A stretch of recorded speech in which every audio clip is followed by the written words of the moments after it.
இறை வார்த்தை மார்க்கு நற்செய்தி அதிகாரம் 9 இறைவசனங்கள் 30 முதல் 37 முடிய. அக்காலத்தில் இயேசுவும் அவருடைய சீடர்களும் மலையை விட்டு புறப்பட்டு கலிலேயா வழியாகச் சென்றார்கள். அது யாருக்கும் தெரியக்கூடாது என்று இயேசு விரும்பினார். ஏனெனில் மானிட மகன் மக்களின் கையில் ஒப்புவிக்கப்பட இருக்கிறார். அவர்கள் அவரை கொலை செய்வார்கள். கொல்லப்பட்ட 3 நாள்களுக்கு பின் அவர் உயிர்த்தெழுவார் என்று அவர் தம் சீடருக்கு கற்பித்து கொண்டிருந்தார். அவர் சொன்னது அவர்களுக்கு விளங்கவில்லை. அவரிடம் விளக்கம் கேட்கவும் அவர்கள் அஞ்சினார்கள். அவர்கள் கபர்நாகுமுக்கு வந்தார்கள்.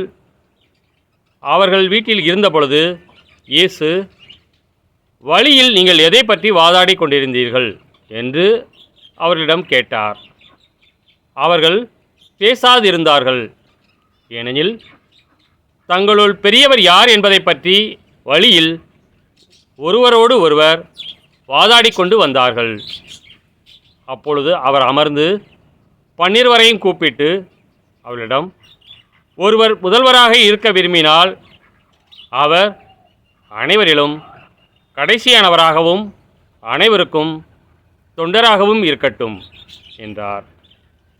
பிறகு அவர் ஒரு சிறு பிள்ளையை எடுத்து அவர்கள் நடுவே நிறுத்தி அதை அரவணைத்து கொண்டு, இத்தகைய சிறு பிள்ளைகளுள் ஒன்றை என் பெயரால் ஏற்றுக்கொள்பவர் எவரும் என்னையே ஏற்றுக்கொள்கிறார். என்னை ஏற்றுக்கொள்பவர் என்னை மட்டும் அல்ல, என்னை அனுப்பியவரையே ஏற்றுக்கொள்கிறார் என்றார். கிறிஸ்துவின் நற்செய்தி.